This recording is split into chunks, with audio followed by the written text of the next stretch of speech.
Hello, this is Patrick Devine with Week 2 Data Structures. I wanted to get this video done early in the week because I've been having some computer issues on and off.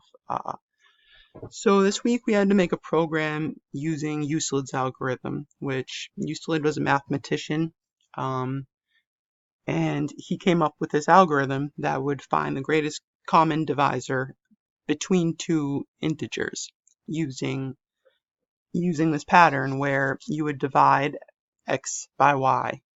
Then if there wasn't a remainder, well, that's your GCD. And if there is a remainder, then you would take y and put that in x's place and take the remainder and put that in y's place and divide over. And you would repeat this process until the remainder was 0.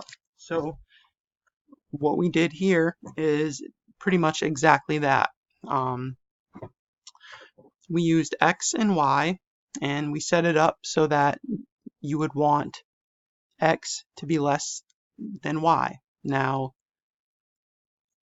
while y is not equal to 0, we're gonna repeat this. Now, we set this up to actually display the algorithm so that using x and the floor xy coordinates variables, we can actually see what's going on here. So we'll see each step as it's repeated, and until the excuse me, until the remainder is 0, then it's going to repeat the process. So we put some random numbers in here,